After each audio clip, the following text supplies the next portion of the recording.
es la doctora Beatriz Fernández, que no sé si está por aquí o si nos hemos adelantado mucho y no ha llegado. Beatriz, perdona que te haya hecho ir tan deprisa. Vamos a hacer un cambio en el programa de esta primera mesa. Ya veis que la primera mesa está planteada de una forma muy interesante. Realmente, ¿qué novedades hay en este momento?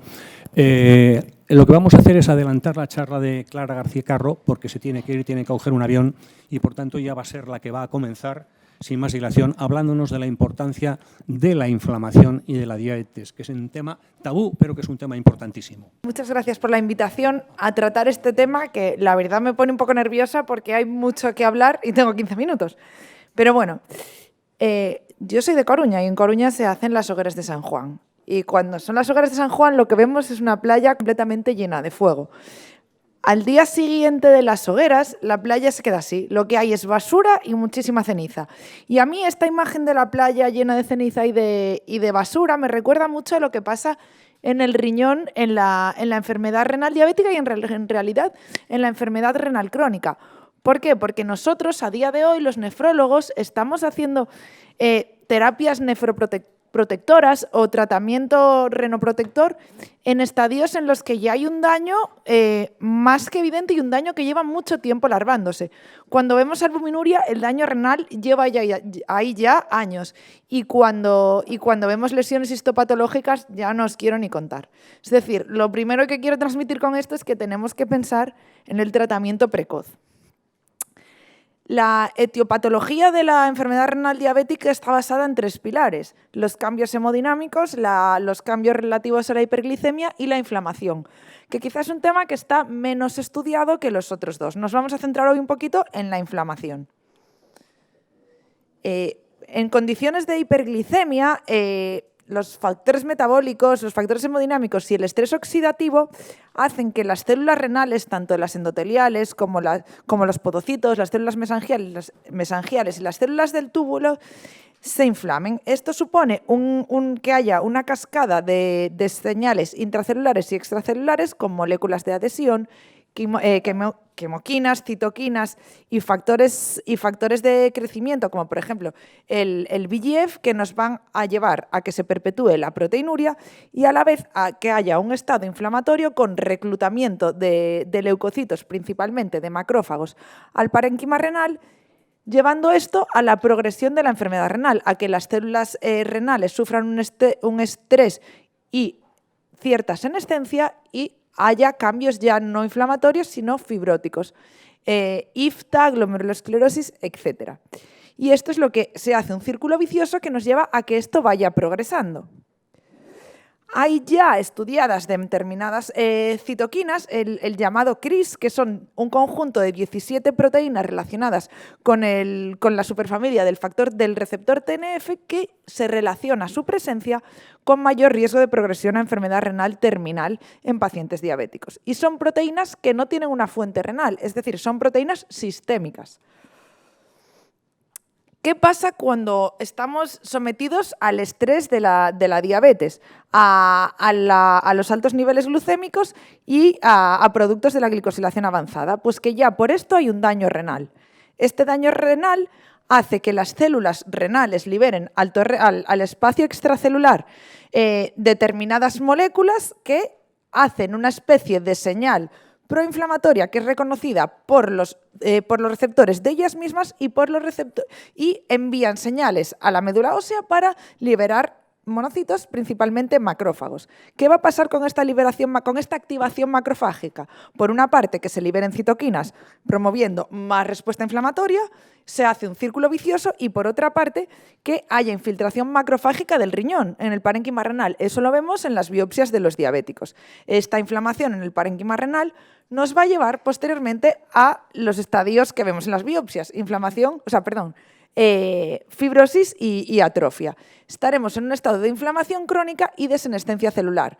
En esta senescencia celular tiene que ver también que en la enfermedad renal crónica disminuye el cloto, que es una hormona antienvejecimiento.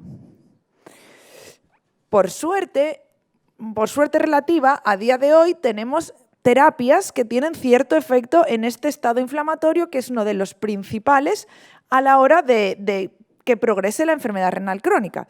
En diabetes tenemos los tratamientos ya así llamados metabólicos, como los agonistas de receptor GLP-1 y los ISGLT2, que inhiben estas rutas proinflamatorias. También tenemos tratamientos antihipertensivos, como la finerenona y los antagonistas del receptor de la endotelina, que también tienen un papel proinflamatorio, además tienen un papel antiinflamatorio porque regulan a la baja genes proinflamatorios. Hay un gran papel de la epigenética en la inflamación renal en diabetes y modulan también los macrófagos. Todas estas drogas tienen cierta base, su papel inflamatorio está basado en que hay evidencia clínica. Hay otro grupo de fármacos que son fármacos que median directamente la inflamación, pero que, como hubo tan buenos resultados en los estudios de ISGLT2, de agonistas del receptor GLP-1, de finerenona, estos estudios con drogas propiamente antiinflamatorias, la mayoría están discontinuados y no tenemos evidencia científica. Vamos a centrarnos ahora en el papel antiinflamatorio de ISGLT2, agonistas del receptor GLP-1 y de la finerenona. Bueno, los beneficios asociados a la natriuresis y a la glucosuria de los ISGLT2 todos los conocéis, pero se postula que puedan tener un beneficio, que su gran beneficio renal tenga que ver con que se disminuye el estrés oxidativo a nivel renal y la inflamación local. Con la disminución de la inflamación local tendremos menor fibrosis a largo plazo. Por esto es fácil de interpretar. Si tenemos un riñón en el que el cotransportador sodio-glucosa, como es en la diabetes, está permanentemente activado, esta hiperactivación del cotransportador lleva a que se consuma más oxígeno. Mayor consumo de oxígeno nos lleva a mayor estrés hipóxico. El estrés hipóxico nos va a llevar a la inflamación, liberación de citoquinas. Si nosotros inhibimos el receptor, como hacen los ISGLT2, se reduce el consumo de oxígeno hasta un 30% en la cortical renal, disminuyendo el estrés hipóxico y previniendo la activación proinflamatoria. Hay algunos datos más en cuanto a citoquinas en sí mismas. Este es un metaanálisis en el que se incluyen todos los ensayos clínicos sobre efecto de ISGLT2 en biomarcadores de inflamación. Pero estamos hablando de población con diabetes, no necesariamente población con enfermedad renal crónica o enfermedad renal diabética. En este metaanálisis analizan un montón de biomarcadores, pero os voy a hablar de los que salen positivos, que los ISGLT2 los mejoran. El primero es la leptina. Comparan niveles de leptina siempre en sangre. Esto habla de sangre, en pacientes que reciben ISGLT2 versus placebo. El ISGLT2 ofrece un beneficio, desciende niveles de leptina versus placebo, pero no se ve beneficio cuando comparan ISGLT2 versus otras medicaciones antidiabéticas. Pasa lo mismo con la IL-6. ISGLT2 tienen beneficio en descender niveles séricos de IL-6 con respecto a placebo, pero no frente a otras medicaciones antidiabéticas. Lo mismo pasa con el receptor del tumor el factor TNF, el receptor 1 de TNF. Cuando damos ISGLT2 disminuye en sangre versus placebo, pero no cuando hay contra otro fármaco. No vieron beneficio en descenso de niveles séricos de PCR, FGF21, MCP1, adiponectina, TNF-alfa y PA1. Estamos hablando siempre de sangre y sujetos que no tienen que tener enfermedad renal diabética.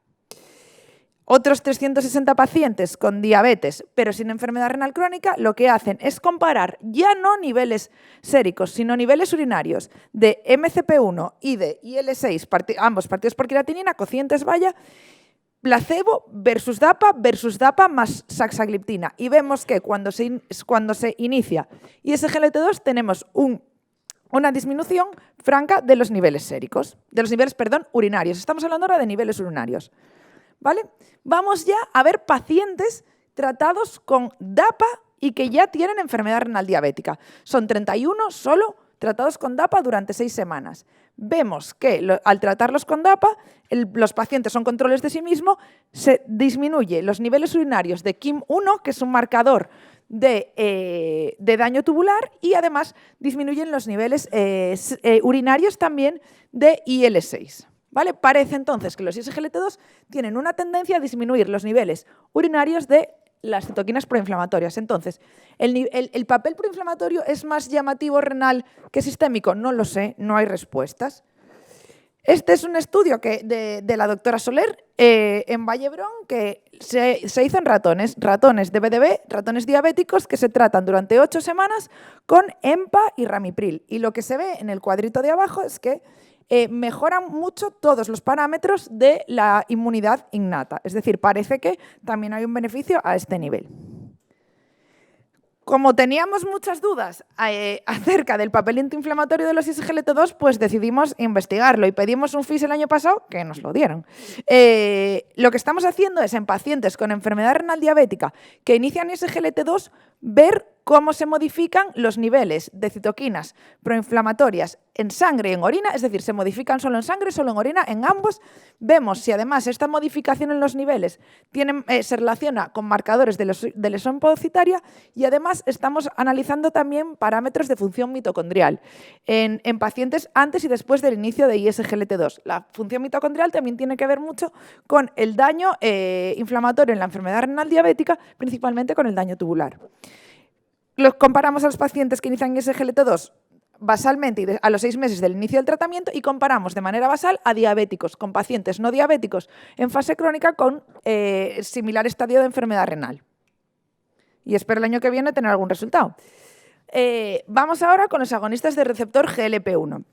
Los agonistas del receptor GLP-1 se cree que también pueden tener efectos antiinflamatorios directos sobre el riñón. Se cree que pueden reducir los niveles renales y sistémicos de TNF-alfa, MCP1, reducir la angiotensina 2 y tener cierto papel antifibrótico. Pero bueno, si tienen papel antiinflamatorio, lo lógico es que tengan papel antifibrótico posterior. El flow nos va a dar un poco más de información acerca del beneficio renal clínico de la sema. Pero ya hay ciertos datos que a nivel renal, pues lo que os decía, que pueden disminuir TNF-alfa, IL-1-beta, ICAM-1, etc. Pero si ya hay pocos datos con ISGLT2, menos hay con agonistas del receptor GLP-1. Bueno, estos son trabajos en ratones. Estos son ratones diabéticos que se tratan durante 8 semanas con exedina diariamente. Y lo que se ve es que la tercera columna son los ratones diabéticos, la cuarta, los diabéticos tratados con exedina. Vemos que en el parénquima renal hay una disminución significativa de la infiltración macrofágica. Como os dije, los macrófagos son los principales leucocitos que promueven la inflamación en el parénquima renal, y además hay disminución de ICAM-1 y del colágeno 4. Estos son también estudios en ratones que se tratan con liraglutide durante 13 semanas y se comparan con ratones control y con ratones con diabetes no tratados con liraglutide. Y veis en las 3 gráficas marcadas con recuadrito que disminuyen en el parénquima renal la cantidad de células inflamatorias, de monocitos principalmente. Los macrófagos no llegan a ser completamente significativos, que esto es llamativo, pero sí monocitos. Bueno, y la finerenona. Sabemos que la finerenona tiene beneficio renal claro, que ya está disponible, que es uno de los pilares. ¿Y cuál es el beneficio antiinflamatorio? Bueno, pues parece ser que la finerenona tiene mucho efecto a nivel del estrés oxidativo mitocondrial, principalmente en el túbulo. Ratas con alta carga vascular tratadas con finerenona y diabéticas, se ve en estos ratones que tras el tratamiento con finerenona aumentan las proteínas reguladoras de la mitofagia, es decir, mejoran el funcionamiento mitocondrial. Además, en ratas DOCA, que son unas ratas que tienen... que tienen altísima carga cardiovascular y enfermedad renal y diabéticas, lo que se ve es que cuando comparamos usar finerenona versus eplerenona, la finerenona es capaz de reducir la fibrosis tubulointersticial y la glomerulosclerosis más que la eplerenona. Y además se ve que la finerenona tiene un papel en la regulación genética de genes proinflamatorios. Lo que os decía antes, que hay mucho papel de epigenética en la inflamación renal en diabetes, o sea, genes modificables por el ambiente. Esto se ve también en el corazón. Esto no es riñón, es corazón, pero lo que vemos es que la finerenona en ratas en ratas tratadas con finerenona, cuando se comparan con ratas tratadas con eplerenona, la finerenona tiene un mayor poder para disminuir la fibrosis cardíaca y la inflamación a nivel miocárdica, como veis en la gráfica de aquí, con disminución de la inflamación macrofágica del miocardio.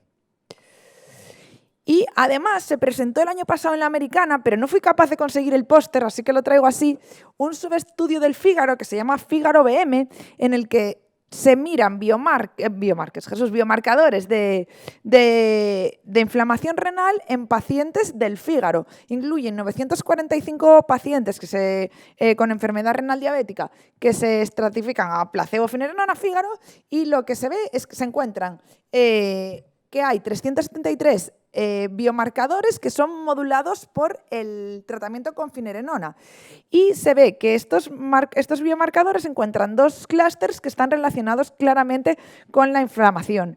Entonces se ve, supongo que esto lo publicarán pronto, ya hay demostración en humanos y clínica de que la finerenona tiene un papel antiinflamatorio. Habrá que ver claro cuánto se correlaciona esto con la clínica. Y este es un trabajo súper bonito publicado por el doctor Gómez, el doctor Ortiz, la doctora Soler, que está en nefrología, y que para hacer un repaso de la finerenona me parece que es muy bonito. Ahora que está aquí, que ya la podemos usar. Y bueno, volvemos a la diapo del principio. La enfermedad renal diabética se progresa por 3 factores: inflamación, factores hemodinámicos e hiperglicemia, y por suerte ahora tenemos fármacos en los que podemos atacar todas las vías. Creo yo que nos estamos quedando cortos en fármacos contra la señalización proinflamatoria en enfermedad renal diabética, y aunque probablemente en los próximos años haya más investigación aquí, tengamos fármacos más específicamente dirigidos.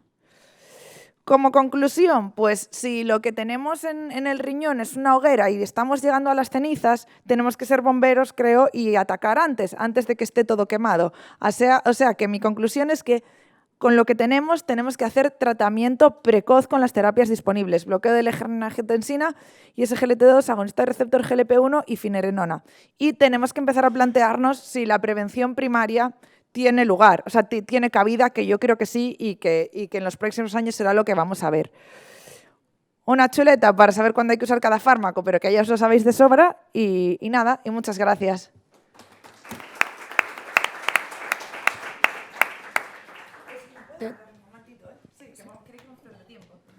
Vale. Bueno, pues entonces dejamos la discusión para el final. Sí, no os preocupéis, sí. Pues nada.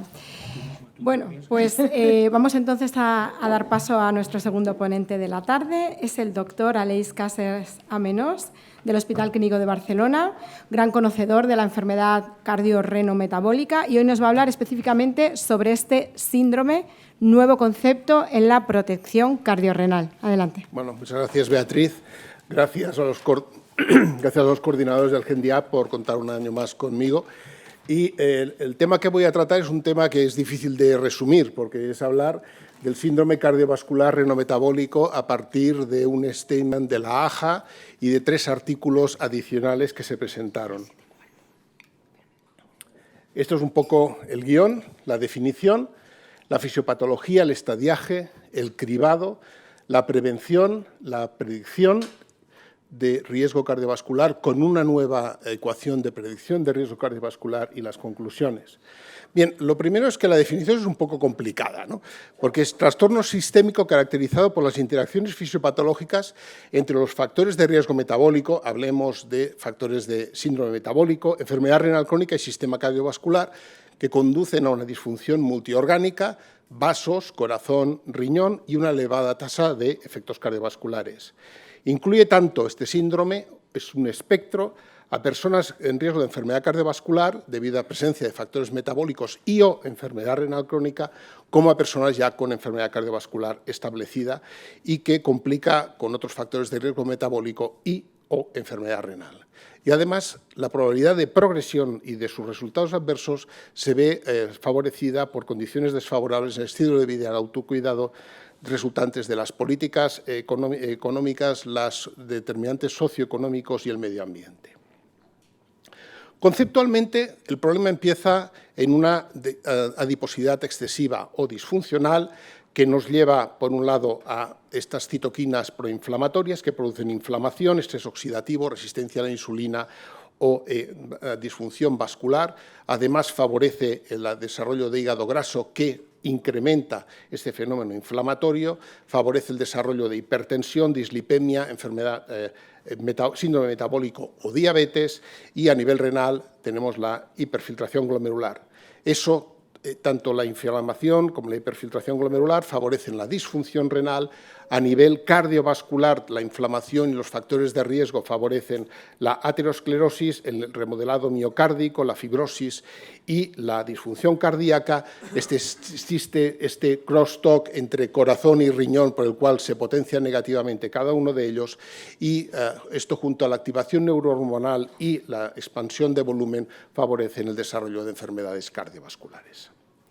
Por lo tanto, el síndrome cardiorrenometabólico produce un exceso de morbilidad y de mortalidad que va más allá de la suma de sus partes, un efecto multiplicativo. Afecta a corazón, vasos y riñón, y los mecanismos son hemodinámicos, metabólicos, inflamatorios y fibróticos. La enfermedad renal crónica juega un papel importante en el síndrome cardiorrenometabólico. Sabemos que la disminución del filtrado glomerular e incremento del cociente albumina-creatinina se asocian con un aumento del riesgo de MACES. Además, sabemos que la enfermedad renal favorece el desarrollo de enfermedad vascular periférica, la gran olvidada en la nefrología. También tenemos la calcificación vascular, los fenómenos inflamatorios que nos ha hablado la doctora García Carro, la anemia frecuentemente en estos pacientes. Todo esto agrava la enfermedad cardiovascular y volvemos otra vez a ese crosstalk, este diálogo corazón-riñón, que además está agravado por la activación neurohormonal y la inflamación.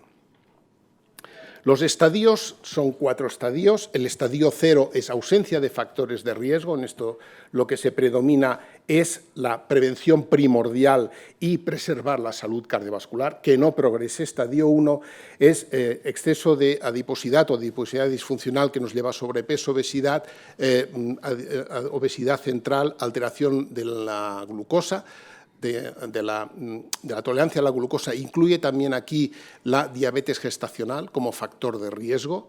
Estadio 2, ya hablamos de presencia de factores de riesgo metabólico, hipertensión, hipertrigliceridemia, diabetes, síndrome metabólico, enfermedad renal crónica moderada severa según estadio CADIGO, y además incluye, curiosamente, formas no metabólicas ni de hipertensión ni de enfermedad renal crónica. Por ejemplo, podría ser la poliquistosis renal, ¿no?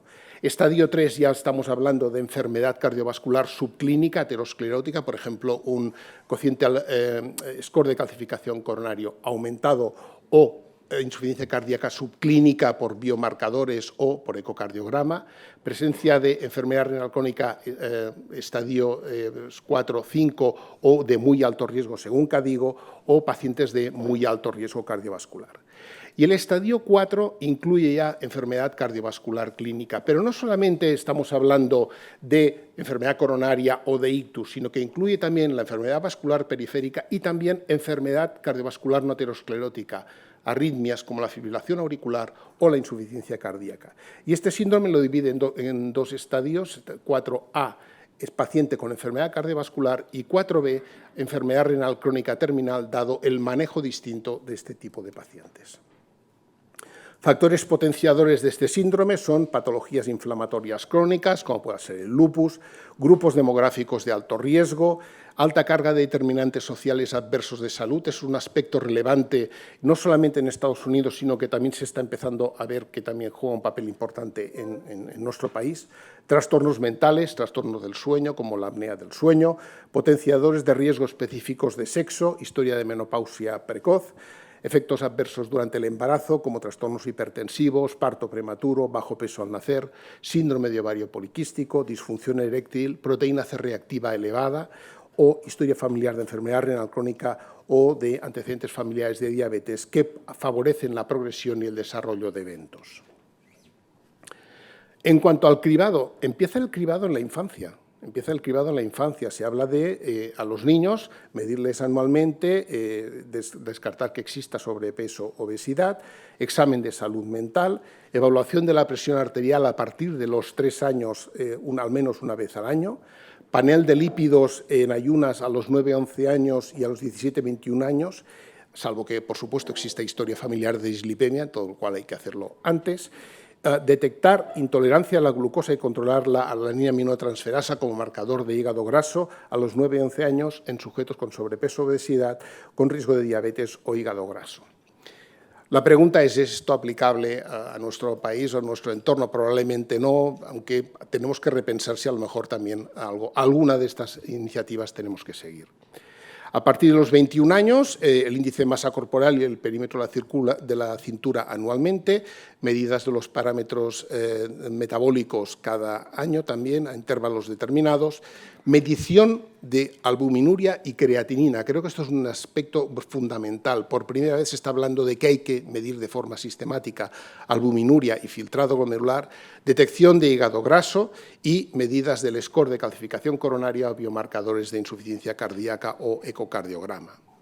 El screening según estadios, en estadio 0 medir el índice de masa corporal y perímetro de la cintura cada año, cribado de determinantes sociales adversos para la salud, cribado de síndrome metabólico cada 3-4 años, en estadio 1 se hace lo mismo pero más frecuente, cribado de síndrome metabólico cada 2-3 años y en presencia de prediabetes, cribado de fibrosis hepática con el marcador FIB4, en estadio 2, cribado anual de síndrome metabólico, cribado de fibrosis hepática cada 1-2 años, albuminuria, cociente albumina al menos cada año en estadio 2 y considerar medir el score de calcificación coronaria o cribado de insuficiencia cardíaca. Estadio 3, lógicamente vamos a incrementar la medición de parámetros de función renal y del cribado de enfermedad cardiovascular subclínica y estadio 4 como el estadio 3. Pero es importante, a partir de estadio 2, todos los pacientes con síndrome metabólico debería medirse cada año la función renal, tanto función renal como cociente albumina creatinina. En cuanto a prevención, bueno, pues lógicamente prevención primordial, primaria y de todo tipo, con los 8 Life Essentials de la AJA, dieta, que aquí podemos decir dieta mediterránea, actividad física, control de la glucosa, del peso, del colesterol, de la presión, cesar el tabaquismo y también pongan mucho énfasis a la higiene del sueño.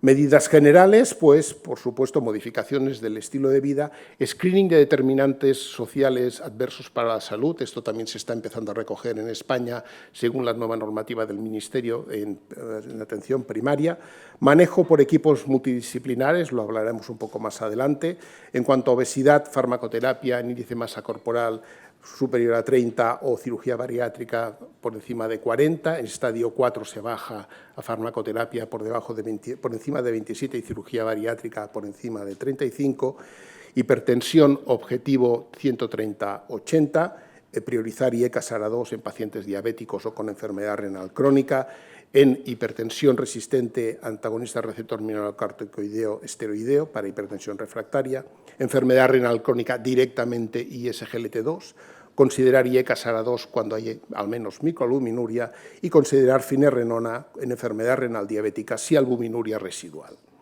Estadio 4, en insuficiencia cardíaca, fracción de eyección reducida, ARNIS por encima de IECAS. En insuficiencia cardíaca, estadio 3, no estarían lógicamente contemplados los 4 pilares, pero sí considerar betabloqueante, IECA o ISGLT2 según comorbilidades. En estadio 4, fracción de eyección reducida, por supuesto, los 4 pilares, y en preservada, ISGLT2, y considerar agonistas del receptor GLP-1 si obesidad, dado los resultados que se están obteniendo. Y en diabetes, considerar asociar agonista del receptor GLP-1 sin mal control glicémico, índice de masa corporal por encima de 35, dosis altas de insulina, metformina sobre antidiabéticos con protección cardiorrenal, es decir, sobre los ISGLT2. En estadio 3, considerar agonista del receptor GLP-1 en aterosclerosis subclínica y en estadio 4, considerar de inicio, ya pone ISGLT2 y agonista del receptor GLP-1 y considerar finerenona en insuficiencia cardíaca. Un aspecto importante es que es una implementación centrada en el paciente, en el cual se tienen en cuenta los determinantes sociales adversos de salud. Se habla de conseguir un acceso a farmacoterapias, a abordar las lagunas de investigación, un manejo multidisciplinar, educación a nivel del paciente, a nivel de los sanitarios y a nivel de la sociedad del síndrome cardiorrenometabólico, mejor manejo de la obesidad, implementación dentro e intercentros y favoreciendo un estilo de vida saludable, no solamente a nivel personal, sino de la comunidad. Un aspecto muy importante, hablan de que en las especialidades tenemos que abandonar los silos, ¿vale? Y proponen un equipo de atención multidisciplinario cuando 2 de los siguientes estén presentes: enfermedad renal crónica, diabetes y/o enfermedad cardiovascular, y el equipo compuesto por atención primaria, subespecialistas, farmacia, especialistas, enfermería, y hablan incluso de la existencia de un coordinador. Por supuesto, desarrollo de protocolos clínicos basados en guías, y el equipo multidisciplinar se reúne periódicamente para valorar el plan de cuidados. Referencias a los especialistas según criterios, asistencia del coordinador en el tránsito del paciente, es decir, el paciente sigue siendo el centro del tratamiento, y utilización de telemedicina que puede ayudar a que esto sea más factible. Han desarrollado una ecuación de riesgo cardiovascular, una fórmula basada a partir de bases de datos con más de 6 millones de pacientes, que calcula el riesgo a 10 y 30 años. ¿Por qué a 30 años? Bueno, pues porque lógicamente en personas de edad media el riesgo a 10 años puede ser relevante, pero en personas jóvenes a lo mejor un riesgo a 10 años está infraestimando el riesgo real de esta persona. Calcula no solamente el riesgo de enfermedad cardiovascular, sino también de insuficiencia cardíaca, y no incluye solo factores de riesgo cardiovascular clásicos, sino también incluye el cociente albúmina creatinina, la hemoglobina glicosilada, si está presente, y la función renal. No incluye la raza, pero sí que incluye los determinantes sociales adversos de salud, porque muchos aspectos que se han atribuido a la raza pueden estar relacionados con estas situaciones. La única limitación es que es hecha para población americana y sería interesante que tuviéramos algo parecido aquí. Por lo tanto, en conclusión, el síndrome cardiorrenometabólico es una enfermedad progresiva y multiorgánica que existe en un espectro, que la hipótesis central es que la adiposidad excesiva o disfuncional es el sustrato del síndrome cardiorrenometabólico, y por lo tanto hay que mejorar la atención integrada de la obesidad para prevenir la progresión. El riesgo empieza en exposiciones en etapas tempranas de la vida y es agravado por determinantes sociales adversos de salud, y por tanto marca la importancia de la detección precoz y la prevención para evitar la progresión e incluso conseguir la regresión, si es posible. Es importante que incluyen la detección periódica de la albuminuria y de la función renal en estadios 2 o superior.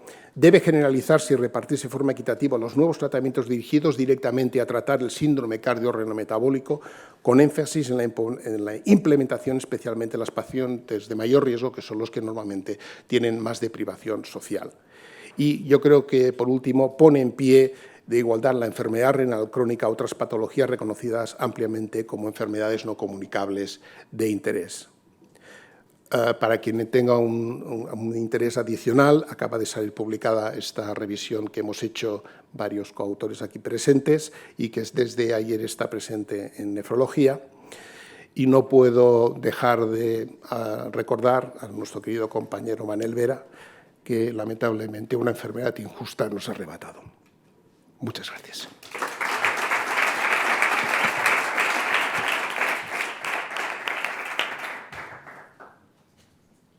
Bien, muchísimas gracias, Aleix, por esta magnífica charla.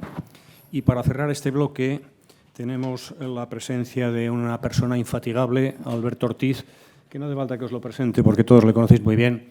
Es uno de los nefrólogos más reconocidos a nivel nacional e internacional, y seguro que de las nuevas herramientas diagnósticas que nos va a proponer From Bench to Bedside, desde el banco hasta la clínica, seguro que vamos a salir impresionados.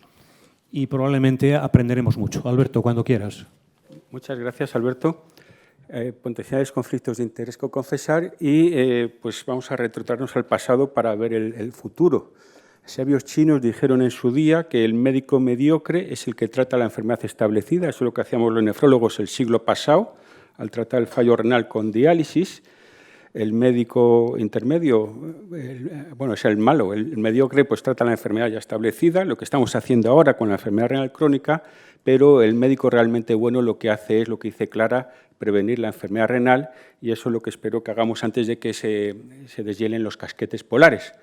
De tal forma que eventualmente los aquí presentes podamos contar que este año dializamos a la gente y los nuevos residentes nos digan, pues este está loco, voy a seguir la corriente, porque esperemos que seamos tan eficaces preveniendo la enfermedad renal que el fallo renal no llegue a ocurrir. En cualquier caso, el fallo renal solo es como el componente más famoso de las consecuencias de la enfermedad renal crónica. En realidad, cuando hacemos un diagnóstico de enfermedad renal crónica, y lo más frecuente es que el paciente no sepa de qué le estamos hablando, lo que le estamos diciendo es que la lotería para estar muerto dentro de 12 meses tiene entre 2 y 7 papeletas, siendo el valor de cada papeleta acorde a su sexo y edad, pero en cualquier caso él tiene entre 2 y 7. Y de hecho este es un problema que no desaparece con la diálisis. La gente que está en diálisis o trasplante sigue teniendo una esperanza de vida hasta 15 años menor, en el caso de los jóvenes que están trasplantados, y hasta 40 años menor en el caso de los jóvenes que están en diálisis. Y es importante saber que esto empieza incluso cuando la función renal es normal. O sea, el mapa de calor CADIGO lo que nos dice es que teniendo una función renal perfectamente normal, ya puedes tener 3, 4 o 5 papeletas para la lotería estar muerto dentro de 12 meses si tu albuminuria es alta. Y bueno, pues una cosa que hay que hacer es implementar la albuminuria, como ha dicho Aleix, está haciendo énfasis en implementarlo porque no se mide, pero aún así debemos hacer más y a dónde podemos ir, porque si nos fijamos en el eje horizontal está la albuminuria y en el eje vertical el riesgo absoluto de muerte, y cada línea es un rango de edad. Vemos que la gente, los ancianos, son los que el tener una enfermedad renal crónica más les aumenta el riesgo de muerte, en términos absolutos. Y de hecho, el punto de corte de 30 está ahí.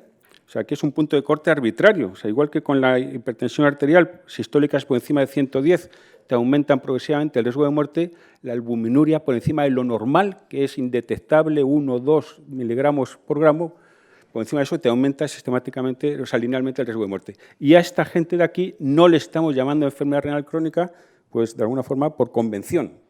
Pero habrá que intentar identificar quién está a más riesgo para empezar a tratarles antes. En ese sentido, en estos momentos teníamos un problema de punto ciego en el diagnóstico de la enfermedad renal crónica. Sí, hemos acordado unos puntos de corte de 60 mililitros minuto para el filtrado glomerular, 30 miligramos por gramo para la albuminuria, pero aún así perdemos muchos pacientes. Llegamos tarde, los 60 mililitros minuto es perder la masa renal equivalente a un riñón entero. Y una albuminuria de 30 es 10, 15 veces por encima de lo normal. Y esto lo podemos ilustrar aquí. En el eje horizontal está el tiempo, aquí está el filtrado glomerular y aquí la albuminuria, y este es el punto de corte que define la enfermedad renal crónica. Entonces, esta persona aquí, ahí empieza la enfermedad renal crónica, eventualmente le baja la función renal y le diagnosticamos en base al filtrado glomerular, pero también le va subiendo la albuminuria y eventualmente le diagnosticamos en base a la albuminuria. Todo lo rosa es el punto ciego actual.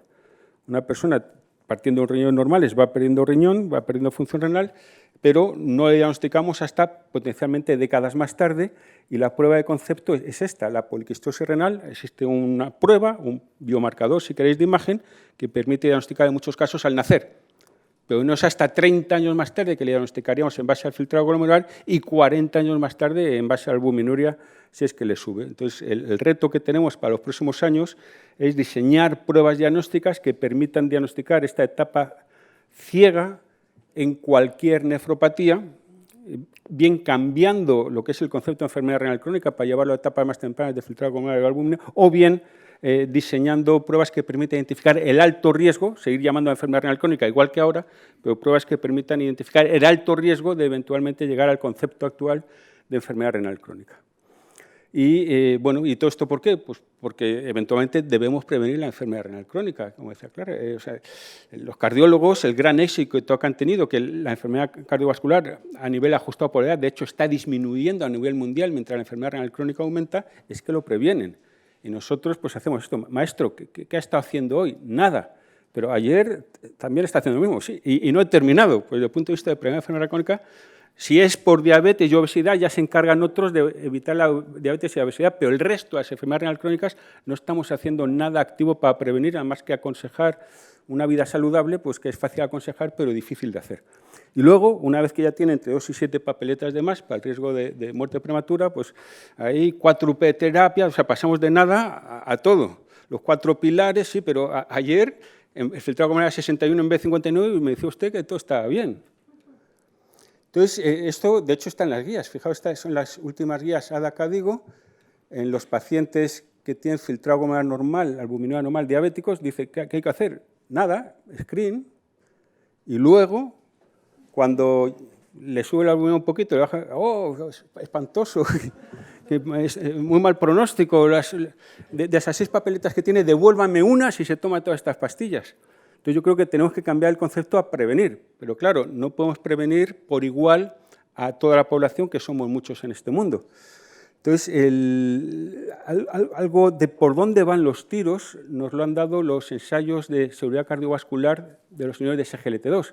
¿Por qué? Porque eran pacientes diabéticos, pero la mayoría no tenía enfermedad renal crónica. O sea, el mapa de riesgo de CADIGO pues lo vamos a trasladar aquí y vemos cuáles son los resultados obtenidos en términos de pendiente crónica de filtrado glomerular para cada rango de filtrado glomerular. Y vemos que la gente que no tiene enfermedad renal crónica, al menos en base a filtrado glomerular albuminuria, con placebo perdía -1 mililitro minuto por año, que más o menos es lo que estamos perdiendo todos los aquí presentes en esta habitación. Ahí está, ¿no? O sea, que concuerda lo que ponen los libros con lo que ocurrió aquí. Los que no tienen enfermedad renal crónica, bajo riesgo de progresión. Lo interesante es qué es lo que pasaba con los asignados a inhibidores de SGLT2, que perdieron exactamente 0,11 mililitros minuto. No, bueno, de hecho, no, en este caso la pendiente fue incluso positiva, o sea, neutro. No perdieron. Claro, aquí estamos unos cuantos que además de estos 30 años de GenDiaf, estamos algunos cuantos que somos varones entre 60 y 65 años y resulta que a esa edad más o menos los varones se nos acelera la pérdida de filtrado glomerular. O sea que estos pacientes diabéticos con alto riesgo cardiovascular, pues eso se enroló en este ensayo, a pesar de tener enfermedad renal crónica, se toma un tratamiento y pierden función renal menos que los aquí presentes. Y yo creo que eso tiene que hacer pensar sobre las posibilidades de prevenir el desarrollo de enfermedad renal crónica una vez que encuentres a alguien con función renal normal, pero que identificas riesgo de eventualmente perder función renal. Esto, desde mi punto de vista, es prueba de concepto de que es posible detener la pérdida de la función renal, incluso potencialmente la asociada a la edad, si estos resultados, que son en 2 años, se mantienen en el tiempo. Y cuando ya tratas pacientes que ya tienen la enfermedad renal crónica desarrollada, y esto es en PAKidney, pues eje vertical está el filtrado glomerular, eje horizontal los años hasta llegar a diálisis. Si empiezas con un filtrado glomerular de 20, prolongando las pendientes de filtrado glomerular hacia el futuro, pues podría llegar a retrasar la diálisis 2 años. En cualquier caso, si el paciente no se muere tempranamente por enfermedad renal, llegará a diálisis. La parte interesante es esta. O sea, si empiezas con un filtrado glomerular normal, puede retrasar la diálisis hasta 26 años, eso suponiendo que el paciente sobreviva y el efecto se mantenga en el tiempo, o sea que probablemente se morirá sin necesitar diálisis. Y estos son los que tienen función renal normal. Hasta esto no los identificas si no haces albuminuria, por eso hay que hacerla. Pero aún así dices, ¿y los que no tienen nefropatías albuminúricas? ¿Sería posible identificar que está en una etapa temprana de enfermedad renal, que ahora mismo no llamaríamos enfermedad renal crónica, vamos a decirle alto riesgo de enfermedad renal crónica, y en base a eso ponerles un tratamiento para que nunca llegue a bajar el filtrado glomerular de 60? O sea, ¿qué podríamos hacer diferente ahora? Y probablemente desde un punto de vista conceptual, lo que estamos haciendo ahora es, una vez que diagnosticamos enfermedad renal crónica, hacemos prevención primaria del riesgo cardiovascular. En caso de que todavía no tenga enfermedad cardiovascular, hacemos lo que se llama tratar la enfermedad renal crónica, pero en otra nomenclatura podría considerarse prevención secundaria, o sea, intentar evitar que eso vaya más y necesite fallo renal, y la prevención primaria no está por ningún lado, pero para eso lo que tenemos es las casillas verdes, que ahora mismo son uniformes, dividirlas en 2 casillas, una de riesgo estándar de enfermedad renal crónica pues haga usted una vida saludable, coma bien, haga ejercicio, y otra de alto riesgo de enfermedad renal crónica. Y esto habría que darles una pastilla, además, o sea, no habrá que confiar en que haga bien las cosas. ¿Y cómo identificarles? Pues hay algo que ya es obvio, o sea, la albuminuria. O sea, una albuminuria de 20 no es normal. No le llamamos enfermedad renal crónica, pero no es normal. Es 10 veces por encima de lo normal. O sea, esa sería una primera población que en ensayos clínicos se podría mirar, a ver si una intervención les mejora el pronóstico. Pero hay nefropatías que no son tan albuminúricas. Una vez identificadas estas personas de alto riesgo, habría que hacer la prevención primaria, entendiendo como tal, yendo más allá de estilos de vida, que eso sería prevención primordial, o sea, aplicable a toda la población, algo más que sería algún tratamiento farmacológico que incluso, como se ha comentado ya, puede revertir las etapas iniciales de la enfermedad renal crónica. Bueno, pues ¿cómo hacerlo? ¿Qué podemos hacer diferente? Uno, diagnosticar ante la enfermedad renal crónica, mover los postes de albuminuria de filtrado glomerular, pero a lo mejor eso pues, crea una población demasiado grande. La otra es identificar poblaciones de alto riesgo. Y para eso, el progreso científico en general depende de nuevas técnicas, nuevos descubrimientos y nuevas ideas, probablemente en ese orden. O sea, son las nuevas técnicas lo que probablemente nos van a ayudar. Y una que a nivel de ratones con resonancias de muchos Teslas es capaz de identificar fibrosis temprana, es la resonancia magnética nuclear multiparamétrica, que hay datos preliminares que puede identificar enfermedad renal crónica en gente con filtrado glomerular y albuminuria normal. Otra es mirar biomarcadores y quizá el que puede ser más interesante es la orina. O sea, una vez que se generalice el estudio de albuminuria y nos acostumbremos a estudiar la orina, pues la orina es no invasivo y muy repetitivo. Técnicas que han mostrado alguna utilidad son la peptidómica urinaria. Aquí se miden miles de péptidos en orina y se agrupan. Por ejemplo, si agrupas los valores de 273 péptidos y los integras, eso te predice qué diabético va a desarrollar enfermedad renal crónica. Pero esos mismos 3.000 péptidos reorganizados de otra manera te dan información de enfermedad cardiovascular e incluso de cáncer. O sea, será una prueba con muchas posibles lecturas. Problema actual, cuesta 400 euros, o sea que es difícil que se implemente en la sanidad pública. Pero aquí lo que está reflejado en el eje vertical son distintos filtrados glomerulares. En los pacientes sin enfermedad renal crónica, en base al filtrado glomerular, la peptidómica urinaria predice la rápida pérdida de función renal mejor que la albuminuria. Una vez que el paciente ya tiene enfermedad renal crónica con bajo filtrado glomerular, la albuminuria es mejor predictora. O sea, esta sería una técnica que, de hecho, podría identificar gente a riesgo de enfermedad renal crónica. Otra aproximación, que es la que está haciendo Lola Sánchez Niño en el laboratorio, sería la transcriptómica renal. Es ahí los biomarcadores de fracaso renal agudo, KIM1 y NGAL, se identificaron porque están muy regulados su expresión génica en el tejido renal de ratones con fracaso renal agudo. Pues Lola está haciendo algo parecido para intentar identificar algo que llamaríamos el envejecimiento renal acelerado. O sea, en el eje vertical está el filtrado glomerular, el eje horizontal los años. Estos pacientes con filtrado glomerular por debajo de 60 ya tienen una enfermedad renal crónica, pero vamos a fijarnos que para desarrollar una enfermedad renal crónica oficialmente, digamos, si tienes 60 y tantos años, basta con que pierdas muy poquito filtrado glomerular. Incluso en esa misma edad, si tu filtrado glomerular basal es más alto, pierdes exactamente la misma cantidad de filtrado glomerular y no te llamamos enfermedad renal crónica. Pero es que si eres joven, pierdes exactamente la misma cantidad de filtrado glomerular y te decimos todo es normal. O sea, aquí hay un agujero que tenemos que rellenar. Y podemos empezar por estos.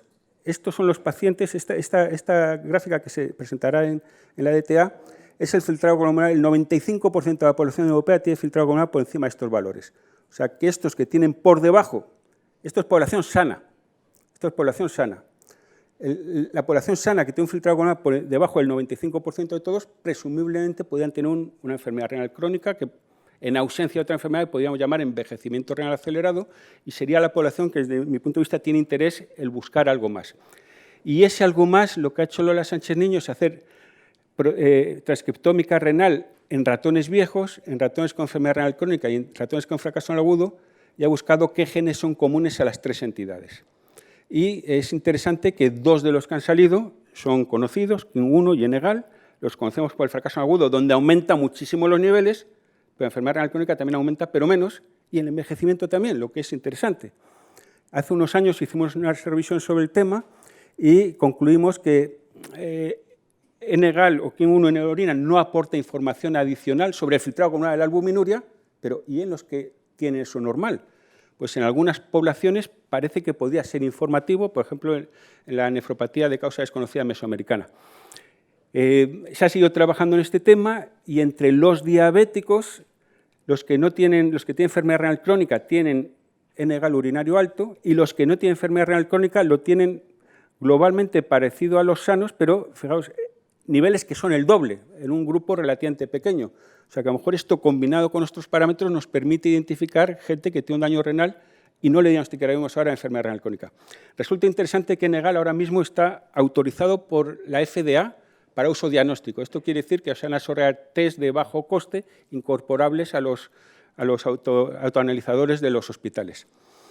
La otra parte interesante de lo que hizo Lola Sánchez Niño es que también había genes cuya expresión estaba disminuida en el envejecimiento, fracaso en alguna enfermedad renal crónica, entre los cuales está Cloto, que ha mencionado Clara, EGF, y EGF tiene interés porque hay publicación reciente del año pasado que sus niveles disminuidos en orina predicen el pronóstico de la poliquistosis renal, porque son un marcador de masa tubular. O sea que a lo mejor en el futuro lo que podemos hacer es usar varios biomarcadores a la vez, primero filtrado con una relativamente disminuido con respecto a lo esperable por la edad, y hacer, por ejemplo, ratios donde dividamos marcadores que están aumentados, que indiquen daño tubular, entre marcadores cuya disminución indique, ahí pone tubulariño y decía masa tubular. Y estos biomarcadores más complejos, generados con ratios que dan información de varios tipos, daño y masa renal, podrían ser los que eventualmente nos permitieran dividir la casilla verde en dos casillas y una que sería alto riesgo renal y serían susceptibles de tratamiento que todavía no tuvieran enfermedad renal crónica. Y muchas gracias por la atención.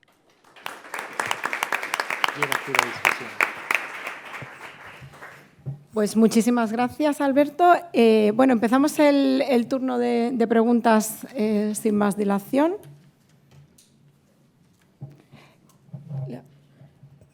Doctor Navarro. Buenas tardes, pues muchas gracias por las presentaciones, muy ilustrativas, muy interesantes. Quería hacer una pregunta. Doctor Navarro, más cerquita del micro. Quería hacer una pregunta en relación a inflamación y vinculación con Cloto.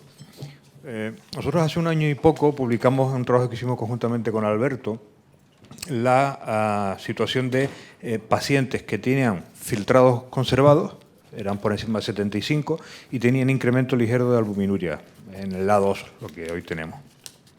Y en esos pacientes ya se veía cuando analizabas a nivel de orina algún marcador, tienen incremento de TNF-alfa en orina, tienen incremento de albuminuria, que lo habíamos predefinido, y tienen reducción de cloto.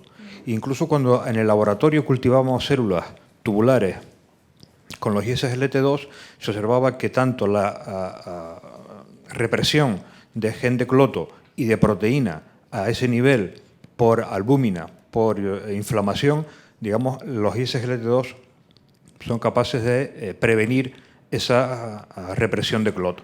La pregunta es, cuando hablamos de inflamación en la enfermedad renal crónica, siempre lo asociamos mucho a reducciones de filtrado, a estadios más o menos avanzados, pero quería saber tu opinión, que qué papel tiene inflamación en los estadios muy precoces. La albuminuria ya sabemos que reprime cloto, pero ¿crees que podría ser algún marcador de inflamación ayudar a lo que está Alberto ahora mismo planteando?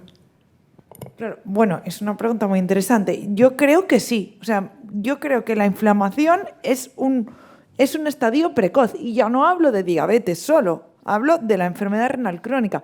Es un estadio precoz y que creo que seguramente se van a desarrollar biomarcadores que tengan que ver con la inflamación y hipotéticamente esos fármacos que vayan a tratar la inflamación directa. Es lo que decía el doctor Ortiz y lo que yo también traté de decir. Podemos hablar de inflamación, podemos hablar de vías fisiopatológicas, pero es que yo estoy muy de acuerdo en esta cosa de que vamos tardísimo. O sea, cuando estamos tratando, probablemente ya no, la inflamación que queda es crónica y residual y hay muchísima fibrosis. Entonces, si me tengo que mojar por qué marcador, no lo sé. O sea, creo que hay poquísima y no hay tanta investigación en esto. Lo que a mí me llama mucho la atención, revisando toda la literatura, es que los biomarcadores que parece que se reducen en pacientes tratados con ISGLT2 y enfermedad renal diabética son más los urinarios que los séricos. Entonces, la clave creo que está ahí, porque los ISGLT2 deben de tener su efecto antiinflamatorio eminentemente a nivel renal, aunque tengan cierto efecto sistémico. Lo creo. ¿Tengo la certeza? No. Pero bueno, no sé, me pueden ayudar el resto de ponentes. Adelante. Doctor Gorri. Gracias. Alex, gracias por tu actualización, que es muy importante, Carlos, nefrólogos, y Alberto por sus genialidades, como siempre. Yo quisiera, lo siento por monopolizarme con Clara, el tema es más que nada por la inflamación. La inflamación es un aspecto que no estaba abordado. Ya de entrada decíamos, bueno, tenemos antagonista retromineral corticoide que parece que actúa más a la inflamación, pero tú nos dices también que los ISGLT2 y parece que los GLP-1 también tienen su papel. Vamos a ver, si estamos en el GenDiab y el GenDiab es para mojarse. Aquí no me sirve que, aunque seas gallega, te salgas a la gallega. Tienes 3 hijos y los 3 hijos tienen acción sobre la inflamación. ISGLT2, nos has dicho datos, probablemente GLP-1, el remodel no lo dirá, y finerenona. Ordéname por orden de lo que tú piensas que tiene más a menor efecto de la inflamación. Y si no, el año que viene, cuando tengamos más datos, ¿y por qué lo crees? ¿No? A ver, jolines, es que me pones en unos aprietos que... A ver, yo creo que por evidencia, voy a empezar al revés, por evidencia, el que menos evidencia tiene, creo que son los agonistas de receptor GLP-1. Luego, me iría... Uy, aquí tengo dudas, porque el papel el póster de la americana que está con finerenona, en aspectos clínicos me llamó la atención, porque, hombre, son muchos pacientes, en pacientes con enfermedad renal diabética, a lo mejor situaría la finerenona en el 1 y a los ISGLT2 en el número 2, pero ahí tengo mis dudas, porque, bueno, nosotros lo estamos mirando en el laboratorio y parece que los ISGLT2 sí que tienen mucho papel antiinflamatorio, entonces, entre finerenona y ISGLT2, venga, me mojo, finerenona y ISGLT2. Perfecto, gracias. ¿Más preguntas? Me voy a ir ya, porque... Doctor Roy. Yendo al hilo con eso, yo no sé por qué nos tenemos que mojar, los ponemos todos y carrete, ¿no? Porque si realmente están demostrando efectos beneficiosos... Ahora hay un estudio muy bonito, aparte del flow que has dicho, que es el remodel. Y en el remodel están cogiendo muestras de sangre y orina y entonces ahí se va a ver marcadores inflamatorios. Con lo cual... Yo realmente los pondría todos, que si podemos, vamos, no hace falta todos el mismo día, pero uno detrás de otro. Yo creo que la pregunta sería si estos fármacos que ya estamos usando tienen efectos antiinflamatorios, ¿necesitamos un antiinflamatorio específico frente a una citoquina o lo que sea? Yo sí creo, y yo revisando esto, jolines, decía, a ver, igual esto es una locura, pero decía... el tocilizumab, todas esas anti-interleuquinas tendrían un sentido. No lo sé, está la pentoxifilina, ¿no? Que vosotros tenéis experiencia. Pero fármacos monoclonales más específicos, a lo mejor sí, a lo mejor no lo sé. Era una pregunta... De todas maneras, muchos de estos fármacos ya se han probado en ensayos clínicos fase 2 y no han llegado a fase 3 porque no han sido capaces de demostrarlo. Tenéis el papel ese que Entonces, claro, al final la industria pues tiene este papel. Una cosita, tenemos al doctor Roy que estaba por preguntar y después al doctor Porrini y ya si queréis terminamos la mesa. Buenas tardes y felicidades a todos por vuestras ponencias. Yo estoy muy de acuerdo en que hay que hacer la prevención primaria cuanto antes mejor. Lo que no entiendo es por qué nos empeñamos en que cuando tienen que remitir a los pacientes al nefrólogo siempre estamos con filtrados por debajo de 45, con proteinurias por encima de 300. Sabemos que llegamos tarde y mal, pero es que parece que seamos nosotros mismos los que nos empeñamos en esto. Lo tienen que hacer ellos, la prevención primaria. La cosa es que ellos no piensan específicamente en el riñón y ahí viene el problema. Desde luego, lo que no tenemos que transmitir la idea es que no queremos que nos los manden porque eso no es grave, porque ahí le estamos quitando importancia a nuestra propia enfermedad. Podemos decir, no nos lo mandéis porque no damos abasto, os ayudamos a que lo hagáis vosotros, pero yo creo que no hay que quitarle importancia cuando se los devolvemos en algún momento. Estoy totalmente de acuerdo con lo que estás diciendo. Y a lo mejor esto nos lo han pisado los cardiólogos, pero es lo que están diciendo los cardiólogos. Hay que hacer detección precoz, tratamiento precoz y remisión a los especialistas. Y si no hay remisión, al menos que hay un equipo multidisciplinar que esté de alguna manera dando soporte a atención primaria. y esto junto con las iniciativas de la Sociedad Internacional de Nefrología de que por fin se reconozca la enfermedad renal crónica como enfermedad prioritaria, es el elefante en la habitación, como decía la doctora Torra, creo que puede cambiar un poco el chip.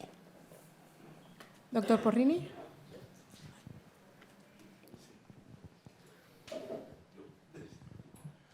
Sí, bueno, muchas gracias por las charlas. Yo quería decir que a veces analizar el efecto de la inflamación es terriblemente complejo, porque es básicamente salir al campo a la noche y contar las estrellas. Hay 200.000 moléculas inflamatorias, sale una por semana. Es un sistema biológico redundante, hay anti y hay pro. Y después poder decir que una sustancia que se ha medido en sangre tiene un efecto en la estructura renal es súper complejo, que decir que hay en histología un depósito de TNF-alfa tiene una relación clara en la etapa temprana con daño histológico es casi un azar, y que encontrar en orina marcador inflamatorio, que a mí me parece que la orina está poco explorada, que sería súper interesante porque no nos olvidemos que en orina hay células descamadas y que se pueden descamar las que han sufrido daño y la hiperfiltración, pero que es muy bonito lo de la inflamación, pero es terriblemente complejo. Decir que baja la leptina en sangre igual no tiene nada que ver y ese riñón sigue igual. Sí, sí. O que, decir, hay pocos estudios que te digan bajan 3 o 4, yo no conozco ninguno, 4 o 5 marcadores inflamatorios al unísono por un fármaco y el decline de la función renal se ha lentecido. Es que es inflamación, es sexy, pero es muy difícil. No, y correlacionarla con la clínica, claro, porque eso es lo difícil, porque tú puedes tener una hipótesis, pero que luego no tenga ninguna relación. Claro, claro, evidente, completamente de acuerdo. ¿Qué querías decir? Pues vamos a dar por finalizada esta mesa. Muchísimas gracias a todos y pasamos a la siguiente.